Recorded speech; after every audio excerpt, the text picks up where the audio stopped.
নেই, অজু তায়াম্মুম ছাড়াই সালাত আদায় করতে হবে। কেবলার দিকে মুখ করে সালাত আদায় করতে হয়, কেবলা বোঝা যায় না, এমনিতেই পড়তে হবে। দাঁড়িয়ে সালাত আদায় করতে হয়, দাঁড়িয়ে থাকা যায় না, বসে থেকে করতে হবে। বসে থাকা যায় না, শুয়ে থেকে করতে হবে। পরিষ্কার কাপড় পরে সালাত আদায় করতে হয়, পরিষ্কার নেই, যেই কাপড়ে পেশাব পায়খানা লেগে আছে সেই কাপড় পরেই সালাত আদায় করতে হবে। পরিষ্কার ও অপরিষ্কার কোনো কাপড়ই নাই, উলঙ্গ হয়ে আছেন পুরুষ নারী, কাপড় ছাড়াই আছে, নামাজের টাইম হয়ে গেছে, এই সময়তেই তাকে নামাজ পড়তে হবে, পড়তেই হবে। পৃথিবীর এক ভিন্ন ধরনের ব্যতিক্রম ইবাদত, মানুষের সাথে আপোষ করে না, মানুষের রোগ ব্যাধি বুঝে না। মানুষ পানিতে আছে না, আকাশে আছে না, গাড়িতে উঠে আছে, শিকল ধরে আছে, ঠেলে ঠেল মানে না, দাঁড়িয়ে আছে, সলাতের টাইম হয়ে গেছে, এইভাবেই পড়তে হবে। পৃথিবীর ব্যতিক্রম ইবাদত সলাত।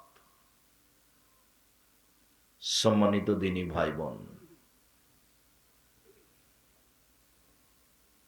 অলসতা করে সলাৎ ছেড়ে দিলে ইমাম আহমদ বিন হাম্বল রাহিমাহুল্লাহ বলেছেন ওকে জবে করতে হবে, মেরে ফেলে দিতে হবে, হত্যা করতে হবে। ইমাম আবু হানিফা রাহিমাহুল্লাহ বলেছেন ওকে জেলখানায় বন্দি করে পিটিয়ে সলাত আদায় করাতে হবে। বর্তমানে আরবি বিদ্বানগণ বলছেন যে স্বামী সলাত আদায় করে, স্ত্রী করে না, স্ত্রী করে স্বামী করে না, তাহলে বিভাগ কেটে গেছে। চেয়ারম্যান মেম্বার লাগে না, খাতা কলম লাগে না, কাজই লাগে না, এমনিতেই গেছে। তারা আরো বলছে যে অবস্থায় মারা গেলে তার জানাজা হবে না। তারা আরো বলছে যে মারা গেলে তার জানাজা তো হবে না, হবেই না, তার কাফন দাফন মুসলমানের কবরস্থানে হবে না, ওকে হিন্দুদের শ্মশান ঘাটে ফেলে দিতে হবে। তারা এইভাবেই কলম ধরেছে। ইবাদতের জগতে ব্যতিক্রম ইবাদত সলাত। মহান আল্লাহ বলেন ফাকিমুস সালাতা ওয়া আতুজ যাকাতা, তোমরা সালাত আদায় করো, যাকাত প্রদান করো, আদেশ। মহান আল্লাহ বলেন ফাসল্লি লিরাব্বিক ওয়ানহার, মুহাম্মদ সাল্লাল্লাহু আলাইহি সাল্লাম আপনি সালাত আদায় করুন, কুরবানি করুন। মুহাম্মদ সাল্লাল্লাহু আলাইহি সাল্লাম আপনি সালাত আদায় করুন, কুরবানি করুন, আদেশ।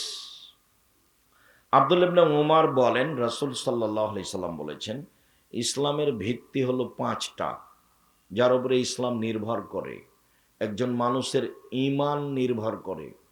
এক, আমি সাক্ষ্য দিচ্ছি এ বলে যে আল্লাহ ছাড়া কোনো মাবুদ নেই, মানে শিরক করা হবে না, মানে জন্ম দিবস, মৃত্যু দিবস, মা দিবস, বাপ দিবস, পায়খানা দিবস কোনোটাই গ্রহণ করা হবে না, সব বাতিল। আমি সাক্ষ্য দিচ্ছি আল্লাহ ছাড়া কোনো মাবুদ নেই, মানে শিরক বাতিল, চিরদিনের জন্য শিরক বিদায় নিয়েছে, কোনো জায়গাতে শিরক করা হবে না, সব বাতিল। আমি সাক্ষ্য দিচ্ছি আল্লাহ ছাড়া কোনো মাবুদ নেই। দুই, আমি সাক্ষ্য দিচ্ছি মোহাম্মদ আল্লাহর রাসূল, মানে বিদাত চিরদিনের জন্য বন্ধ, বিদাত করা যাবে না। যেটুকু ইবাদত করবেন সেটুকু আগে প্রমাণ হতে হবে রাসূল করেছেন কিনা। যদি না হয় বিদাত করেন, খুব ইবাদত করলেন, রাসূলের জন্মদিবস এমন পালন করা করলেন, ট্রাকে উঠে সিগারেট মুখে দিয়ে দাড়ি চেঁচে, যদি প্রমাণ করতে না পারেন তো চাঁপাই নবমজের ভাষাতে আমও গেল, ছালাও গেল, কাঁদতে কাঁদতে দুই চোখও গেল। বিদআত করলে রাসূলকে অপমান করা হয়, শিরক করলে আল্লাহকে অপমান করা হয়। বিদআত করলে ইবাদত কবুল হয় না, শিরক করলে ইবাদত বাতিল হয়। দুইটা পাপের নিজস্ব ক্ষমতা আছে। আমি সাক্ষ্য দিচ্ছি আল্লাহ ছাড়া কোনো মাবুদ নাই, মানে আমি শিরক করব না। আমি সাক্ষ্য দিচ্ছি মোহাম্মদ আল্লাহর রাসূল, মানে আমি বিদআত করব না। যাহাই করিব তাহাই রাসূলের পদ্ধতিতে করিব। এক। দুই, ও একামি সলাত আদায় করতে হবে। তিন, ও ইতাই জাকাত দিতে হবে। চার, ও সবে রমজান মাসের সিয়াম পালন করতে হবে। পাঁচ, আল হজ মান ইসতাতা ইলাইহি সাবিলা, সম্ভব হলে হজ করতে হবে। 5টা ফরজ বিধান, তার 2 নম্বর হচ্ছে সলাত, আর 1 নম্বর হচ্ছে সাক্ষী। সাক্ষী নেই যার, বিচার আচার নেই তার, সাক্ষী নেই যার, দাড়ি পাল্লা নেই তার, হিন্দুদের পাপ নেকি ওজন হবে না, কেন? তার সাক্ষী নেই, তার নেকি নেই। ইহুদিদের পাপ নেকি ওজন হবে না, কেন? তার সাক্ষী নেই, তার নেকি নেই। খ্রিস্টানের পাপ নেকি ওজন হবে না, কেন? তার সাক্ষী নেই। আমি সাক্ষ্য দিচ্ছি আল্লাহ ছাড়া কোনো মাবুদ নেই, আমি সাক্ষ্য দিচ্ছি মোহাম্মদ আল্লাহ রাসূল, এইটা না থাকার কারণে তাদের কোনো নেকি নেই, পাপ নেকি ওজন হবে না। শিয়াদের হবে না, কাদিয়ানীদের হবে না। যারা আকীদায় মার খেয়ে গেছে তাদের পাপ নেকি বিচারের মাঠে ওজন হবে না, ওরা গেছে। আর পাপ নেকি ওজন হওয়ার জন্য 2টা পাল্লা লাগে, নইলে ওজন হবে না। আপনাদের পাশে গাইবান্ধা আপনারা খুব ভালো বুঝেন, সকালবেলাতে বাং ঘাড়ে করে দিয়ে গেছে, তার 2টা আছে ডালি 2 দিকে। তো এখন বিকেল বেলাতে বাচ্চা একটা ওর গেছে মাঠে, তো বাচ্চাটাকে নিয়ে আসবে, তখন কি করেছে? বাচ্চাটাকে একটা ডালিতে দিয়েছে আর একটা ডালিতে মাটি চাপাচ্ছে, দিয়ে কাঁধে করে নিয়ে আসছে, নাহলে সমতা থাকবে না। যে বুঝা যায় কোথায়? তো মানে পাপ নেকি যে ওজন হবে, আল্লাহ বলছেন তো আর তো নেকি নাই, তো ওজন হবে কি দিয়ে? তো ওটা বাতিল। আল্লাহ ওকে জাহান নামে দিবে কিভাবে? তখন আল্লাহ বলছেন ফাইউ খাজবিন নওয়াসি বলা দাম, তার মুখের সামনে দিক পা ধরে তাকে জাহান নামে নিক্ষেপ করা হবে, ওজন নেই। ফালা নকুমুল্লাহুম ইয়াউমাল কিয়ামাতি ওয়াজনা, ওদের আমি পাপ নেকি ওজন করব না। শুনুন, সালাত ফরজ বিধান, যে কোনো মূল্যে মানতে হবে, মানতেই হবে। কেউ যদি জেনে শুনে সালাত আদায় না করে, এতক্ষণ বলছিলাম সালাত আদায় করতেই হবে, কেউ যদি জেনে শুনে সালাত আদায় না করে, তার ব্যাপারে রাসূল সাল্লাল্লাহু আলাইহি ওয়াসাল্লাম বলেন বেনাল আবদি ওয়া বেনাল কুরফি তারকুস সালাহ, মুসলমান এবং কাফের মধ্যে পার্থক্য হচ্ছে সালাত ছেড়ে দেওয়া। যে সালাত আদায় করে সে মুসলমান, যে করে না সে কাফের। রাসূল সাল্লাল্লাহু আলাইহি ওয়াসাল্লাম বলেন মান তারাকা সালাতা মুতাআম্মিদান ফাকাদ কাফারা, কেউ যদি ইচ্ছাকৃত সালাত ছেড়ে দেয় তাহলে কাফের হয়ে গেল। আসহাবু মুহাম্মাদিন সাল্লাল্লাহু আলাইহি সাল্লাম লা ইয়ারুনা তারকুহু কুফরুন গায়রা সালাহ, সাহাবীগণ সালাত ব্যতীত অন্য কোনো ফরজ বিধান ছেড়ে দিলে কাফের মনে করতেন না, মনে করতেন বড় পাপী। জাকাত ছেড়ে দিয়েছে, বড় পাপী, কখন দিবে? দিবে দিবে দেখ। হজ যায় না কেন? টাকা আছে, যায় না কেন? জমি আছে, জায়গা আছে, জপুরের বাড়ি, অনেক শস্যাদি হয়, দেরি করছে কেন? তো পাপী, ও কাফের হয়নি।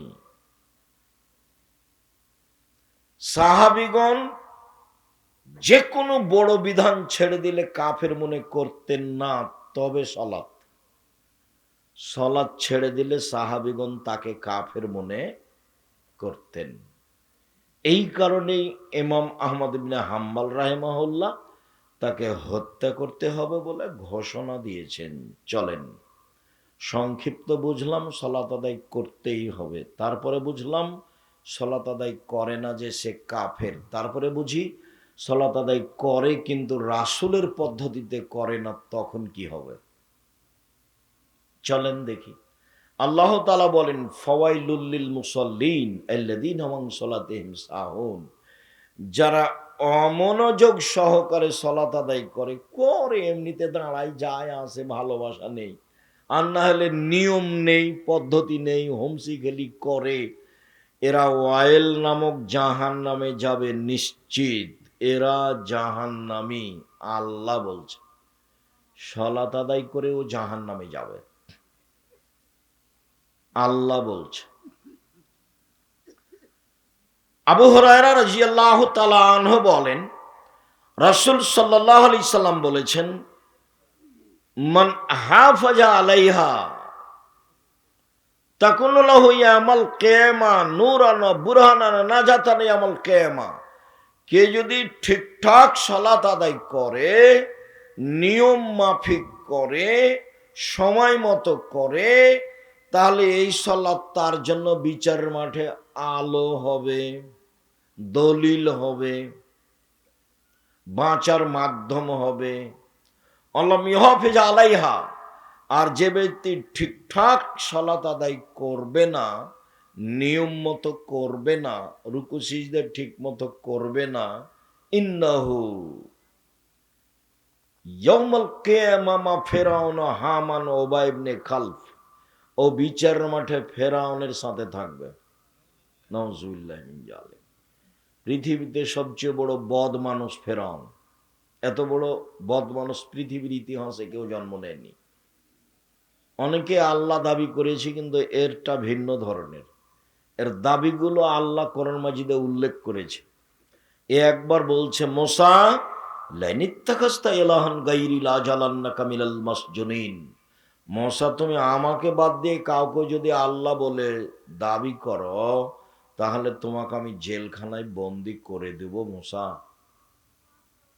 একবার বলছে ফেরাউন, মুসা মা আলিমতু লাকুম মিন ইলাহিন গায়রি, আমি ব্যতীত তোমাদের কেউ আল্লাহ আছে এটা আমি জানি না। একদা ফেরাউন বলছে, আনা রব্বুকুমুল আলা, আমি হচ্ছে তোমাদের সবচেয়ে বড় প্রতিপালক, সবচেয়ে বড় আল্লাহ। এগুলো ফেরাউনের বক্তব্য। আমি যখন মিশরে ফেরাউনের লাশের পাশ দিয়ে ঘুরছিলাম, তখন বলছিলাম, তুমি কি সে ফেরাউন যে বলছিল যে আমি আল্লাহ? আসলেই কি তুমি? আল্লাহ ভালো জানে।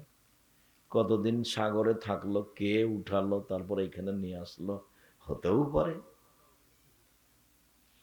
আল্লাহ বলেছেন, আলিয়াউমা নুনাজ্জিকা বিবাদানিকা লিতাকুনা লিমান খালফাকা আয়া। ফেরাউন, তোমার লাশটা আমি চিরদিনের জন্য রেখে দিলাম। কিয়ামত পর্যন্ত তোমার লাশ মাটিতে খাবে না, পানিতে খাবে না, কোনো জীবজন্তু খাবে না, পোকা খাবে না। কিয়ামত পর্যন্ত তার লাশ থেকে যাবে। এ কথা আল্লাহ তাআলা বলেন। তথা আল্লাহ বলেন, তাকে দেখে মানুষ নিদর্শন উপদেশ গ্রহণ করবে। আমি সালাত আদায় করলাম আর এরকম হলো অবস্থা, দুঃখিত। একজন সাহাবী মসজিদে ঢোকে, 2 রাকাত সালাত আদায় করে আল্লাহ রাসূলকে বললেন, আসসালামু আলাইকুম।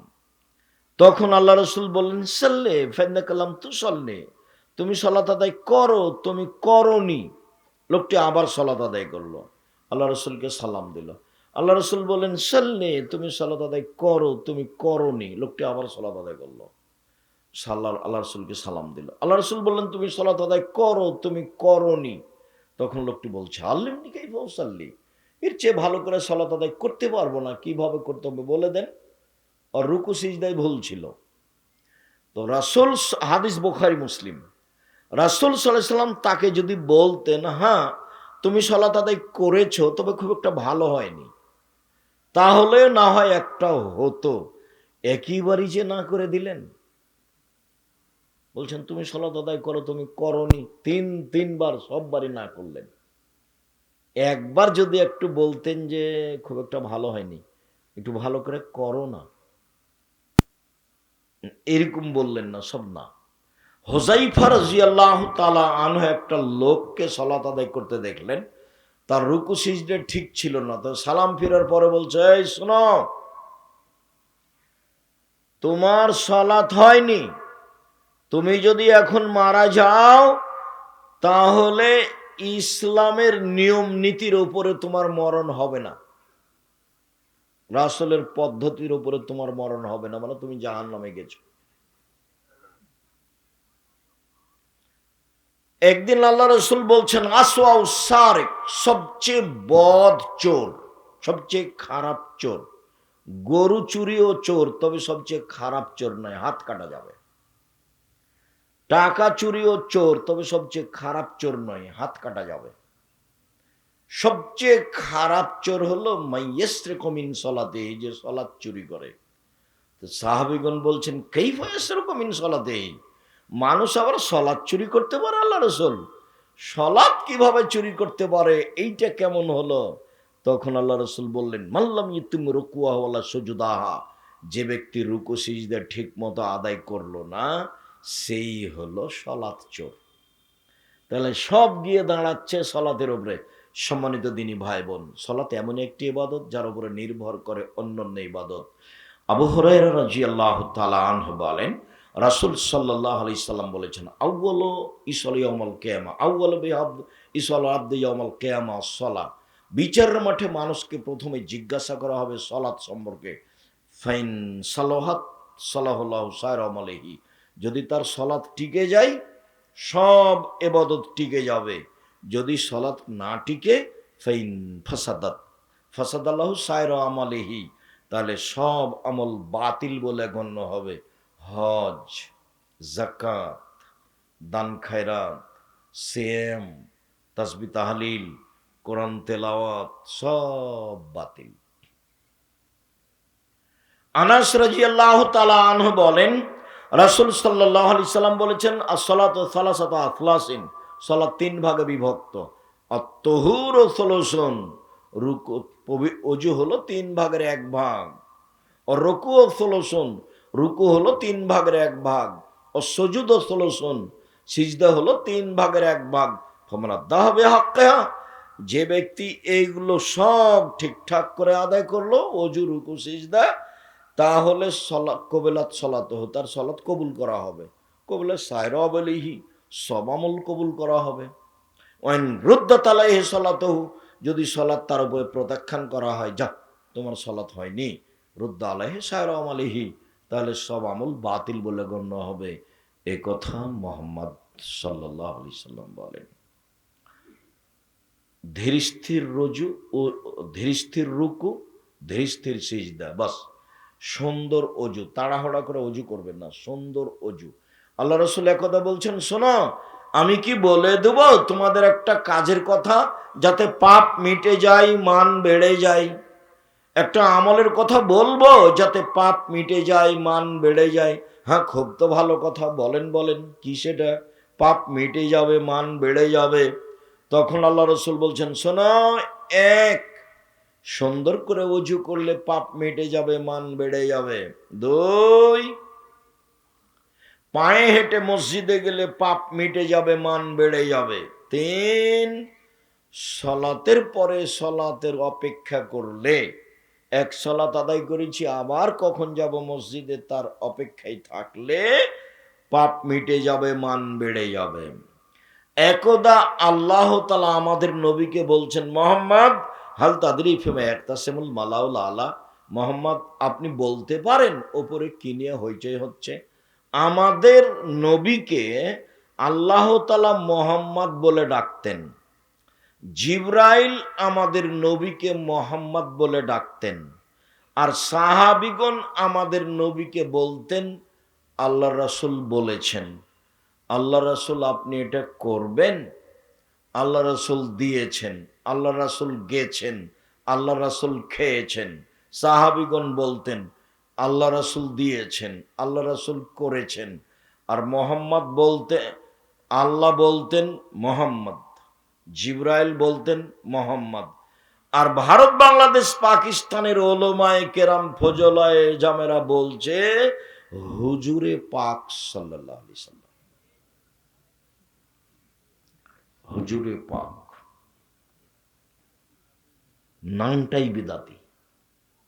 সবার মহাস্থানের পাশে বাড়ি, সবাই বা এরকম, বা আরো যত মহাস্থান আছে বাংলাদেশে,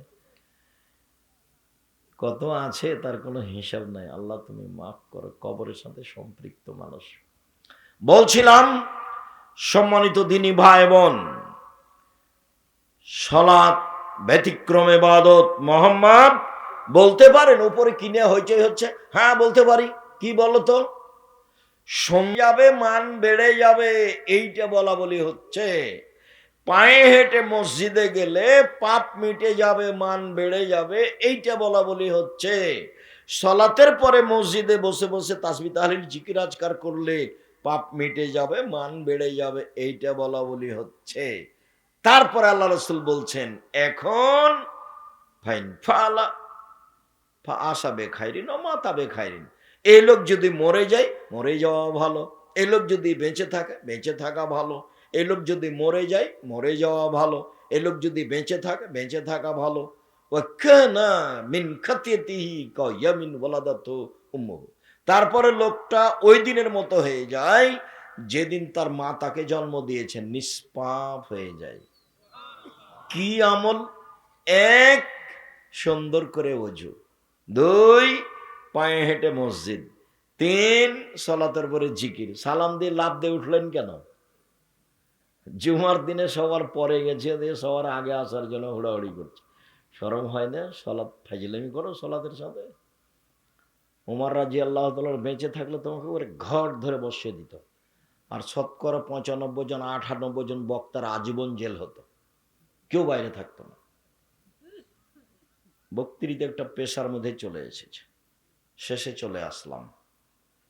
রাসূল সাল্লাল্লাহু আলাইহি ওয়াসাল্লাম বলেন, সাল্লু কামা রাআইতুমুনি উসাল্লি। সময় কত?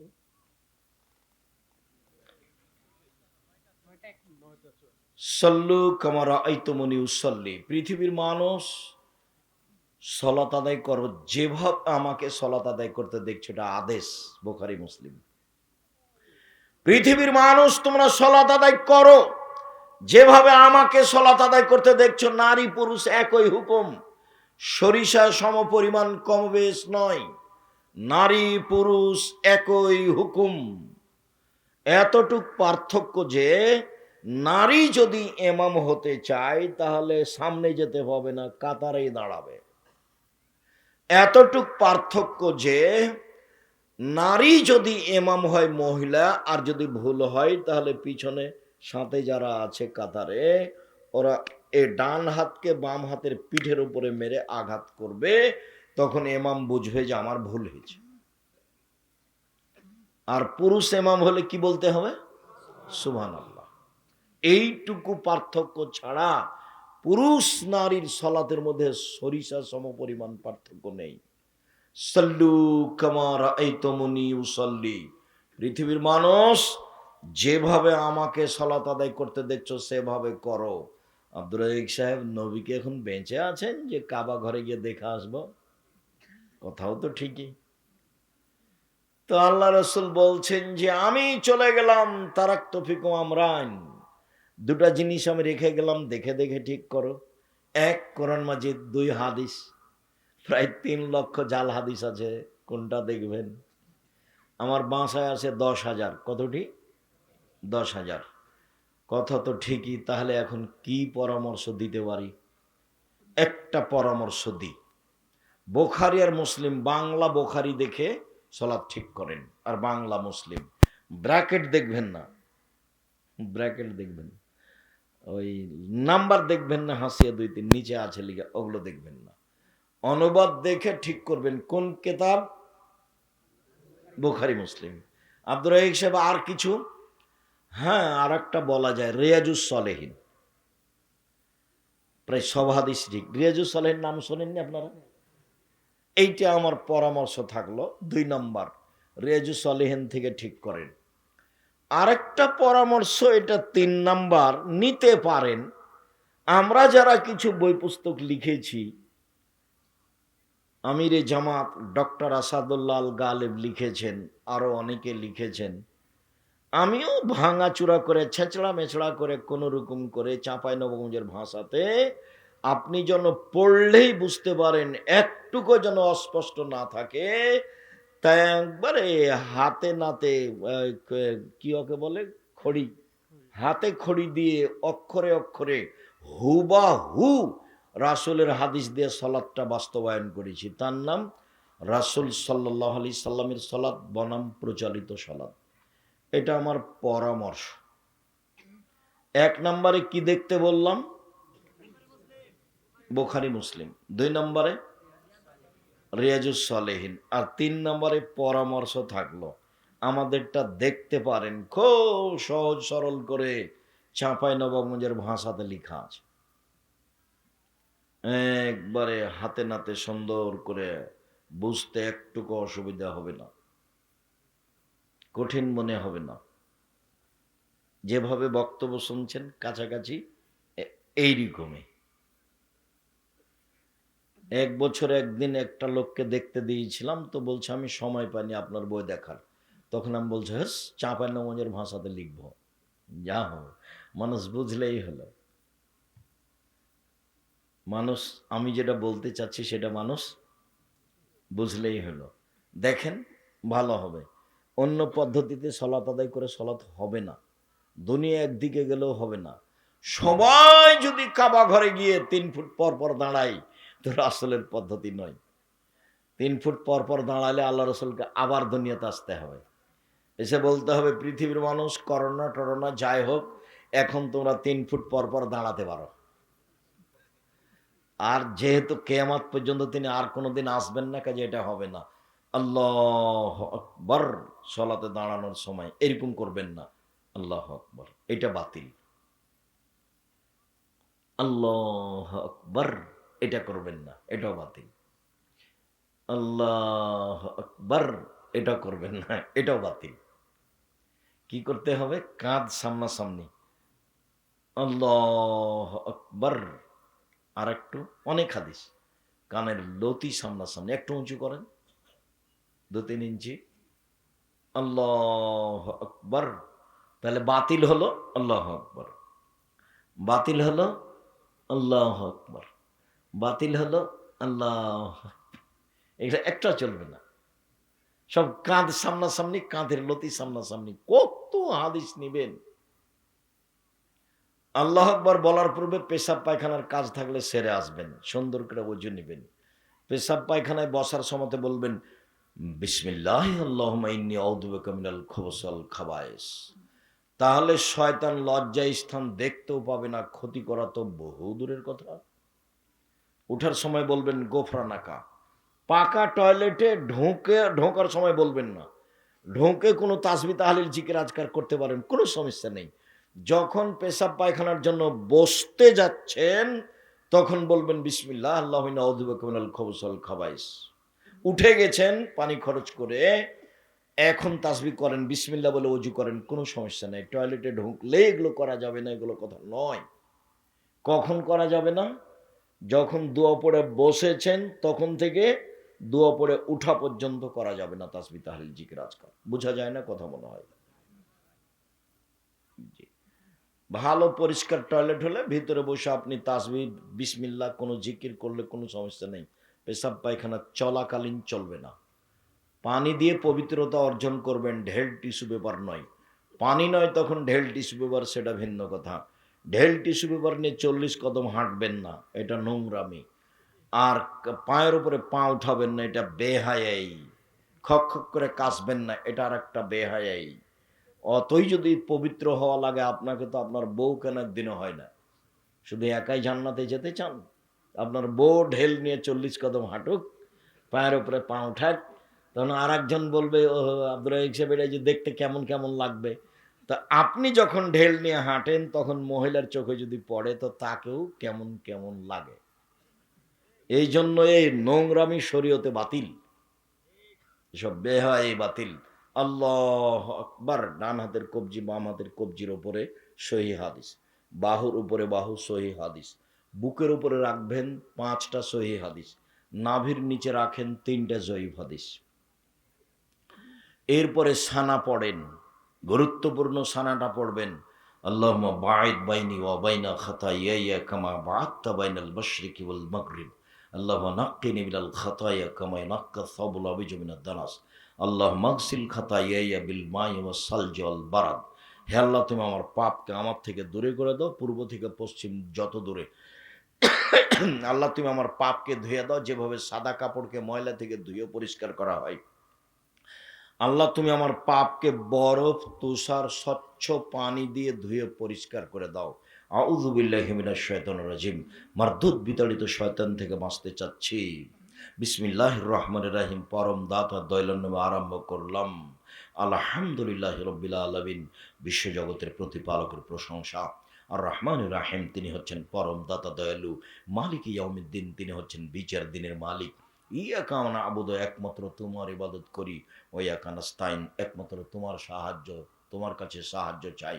তুমি আমার একটা কথা শোনো, অনেক প্রশংসা করলাম তোমার, তুমি আমার একটা কথা শোনো।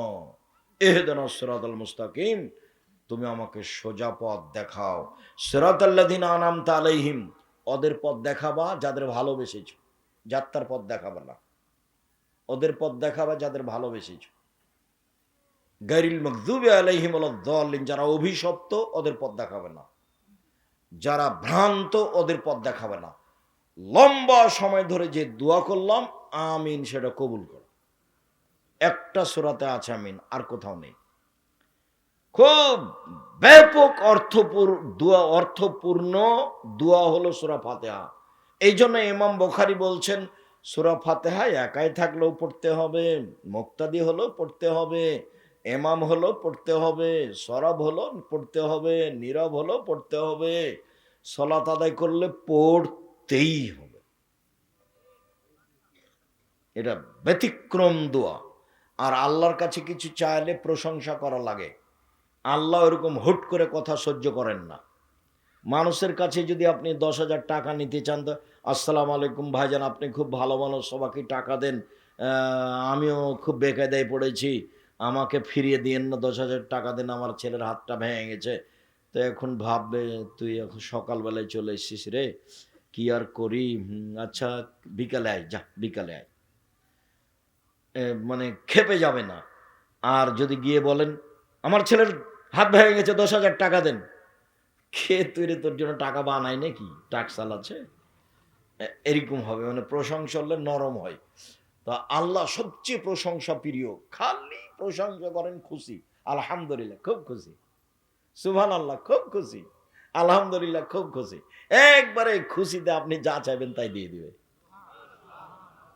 যে ফাতেমা হাতে ব্যথা, চাকি টানতে আটা করা যায় না, ফাতেমা তাসবিহ কর, তাসবিহ করো, সুবহানাল্লাহ আলহামদুলিল্লাহ আল্লাহু আকবার করো। আরে কাজ একটা আর বলছেন আর একটা, বুঝতে পারেননি ভাইজান?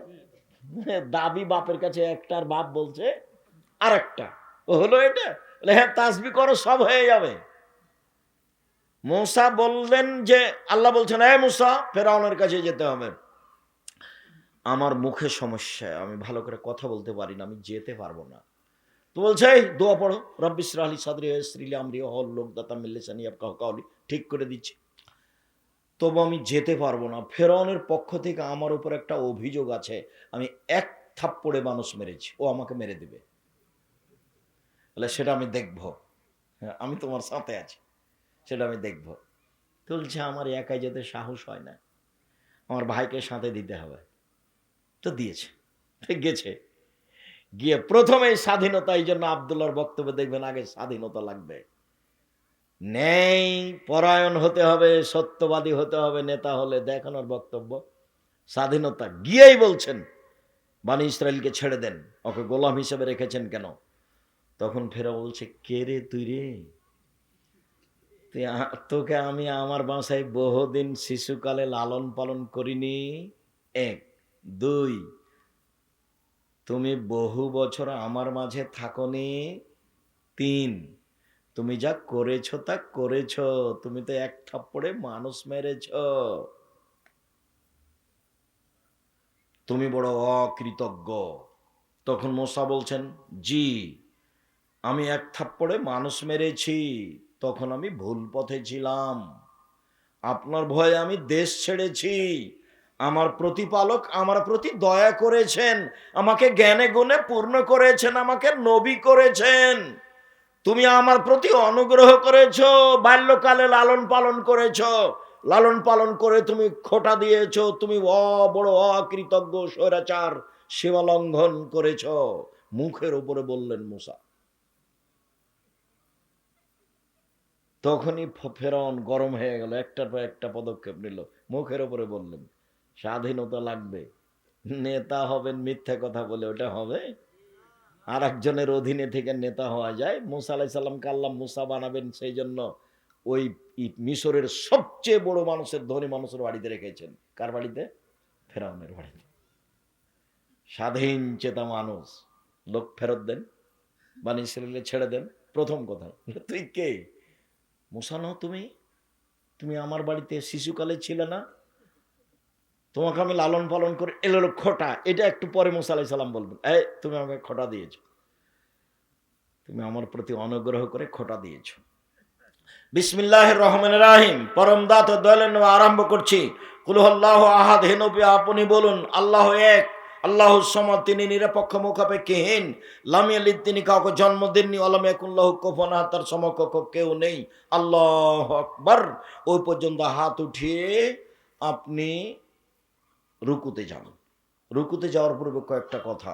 হাত দুটি রডের মতো সোজা থাকবে, আঙ্গুলগুলো খোলা খোলা থাকবে, হাঁটু চেপে ধরে থাকবেন, মাথা উঁচুও হবে না নিচুও হবে না, একবারে সোজা হয়ে থাকবে পিঠের লম্বা হাতটা। হাত রডের মতো সোজা হয়ে থাকবে, হাত, মাথা উঁচুও হবে না নিচুও হবে না। বলেন সুবহান কুদ্দুসুন রব্বুল মালাইকাতুর রূহ, যতবার পারেন বলেন। সুবহান রব্বিল আযীম, যতবার পারেন বলেন। সুবহানাজিল জাবরুতি ওয়াল মালাকুতি ওয়াল কিবরি ওয়াল আজমা, যতবার পারেন বলেন। সুবহানাকা আল্লাহুম্মা রাব্বানা ওয়া বিহামদিকা আল্লাহুম্মা গফিরলি, যতবার পড়েন। 3 বার 5 বার 10 বার একটাও ঠিক নয়। যা পারেন পারেন, এ না হলে একবার করে চলে যান, যে যত পারে। এক সাহাবী বলছেন আল্লাহ রাসূল রুকুতে ছিলেন সূরা বাকারা পড়ার সমান। নেন, তাহলে রাসূল সাল্লাল্লাহু আলাইহি ওয়াসাল্লাম কত লম্বা সময় রুকুতে ছিলেন। এবার উঠেন, সামি আল্লাহু লিমান হামিদা, ওই পর্যন্ত হাত উঠিয়ে হাতটা একবারে সোজা ছেড়ে দেবেন, একবারে আর বুকে মাপবেন না, সোজা ছেড়ে দিয়ে বলবেন সামি আল্লাহু লিমান হামিদা রব্বানা লাকাল হামদ হামদান কাসিরান তাইয়িবান মুবারাকান ফি। আল্লাহ ওই লোকের প্রশংসা শুনলো যে তার প্রশংসা করলো, খুব তার প্রশংসা, মঙ্গলময় তার প্রশংসা, বরকতময় তার প্রশংসা, মিলা সামাতে আকাশ পরিমাণ প্রশংসা, মিলা লার্জ জমিন পরিমাণ প্রশংসা, মিলামা বাইনাহুমা আকাশ জমিনের মধ্যে যে ফাঁকা রয়েছে সেই পরিমাণ প্রশংসা, মিলামা শেতামিন শাইন বাদ, কত যে তুমি চাও, যত চাও তত তোমার প্রশংসা। কত আর বলি, আরো অনেক দোয়া আছে, দাঁড়িয়ে দাঁড়িয়ে বলবেন। তারপরে সিজদায়, সিজদায় যাওয়ার পূর্বে আপনার সাথে জরুরি কয়েকটি কথা। রাসূল সাল্লাল্লাহু আলাইহি সাল্লাম বলেন আমাকে 7 হাড়ের উপরে সিজদা করতে বলা হয়েছে। নাক কপাল এক, কোনটা আগে কোনটা পিছে এটা কথা নয়, মাটিতে লেগে থাকবে দুটাই। নাক কপাল এক, 2 হাত 3, 2 হাঁটু 5, 2 পায়ের বৃদ্ধাঙ্গুল 7, এই যে 7, সাবধান। তারপরে বললেন আমাকে চুল জড়িয়ে নিতে নিষেধ করা হয়েছে আর কাপড় জড়িয়ে নিতে নিষেধ করা হয়েছে। সলাত সময় কাপড় খুলে দিবেন হাত, আর প্যান্ট উপরের দিকে জড়াবেন, নিচের দিকে হারাম, কাবিরা গুনাহ। 3 শ্রেণীর মানুষের সাথে আল্লাহ কথাই বলবেন না, যা তাহাজ্জুদ তুলে রাখো, কথাই নাই। এক, টাকনুর নিচে প্যান্ট পায়জামা লুঙ্গি পরে যে, তার সাথে কথা নয়। 2, মিথ্যা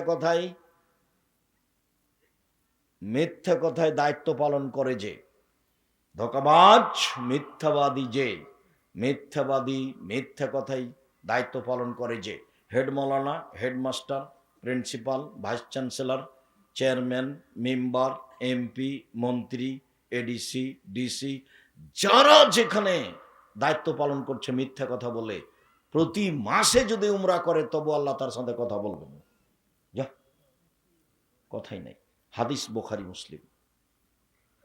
3, বেশি বয়সে জেনা করে যে, ওর সাথে কথা নাই, আল্লাহ কথাই বলবেন না, যাও এখান থেকে। তার মধ্যে পায়জামা প্যান্ট টাকনুর নিচে পরা, উপরে জড়াবেন নিচে নয়, কথা বুঝতে পারেননি? হাত জড়াবেন না। তারপর আমাকে চুল জড়িয়ে নিতে নিষেধ করা হয়েছে। মহিলারা খোপা খুলে দিবে, বেনি গাঁথা থাকলে খুলে রাখতে পারে, খোপা খুলে রাখতে হবে। সবাকে সিজদা দিতে হবে, মহিলারা সিজদা হবে তখন খোপা খুলে সলাত আদায় করবে। বেনি গাঁথা থাকলে থাক, নাহলে খোপা খুলে দিয়ে সলাত আদায় করবে। বল 2 হাতকে 2 কানের পাশে রাখবে, কোনোয় উঁচু করে রাখবে যেন ছাগলের বাচ্চা পার হতে পারে। একাধিক সহিহ হাদিস, মহিলা পুরুষ একই হুকুম, মহিলা পুরুষ একই হুকুম, 19-20 কোনো হুকুম নেই।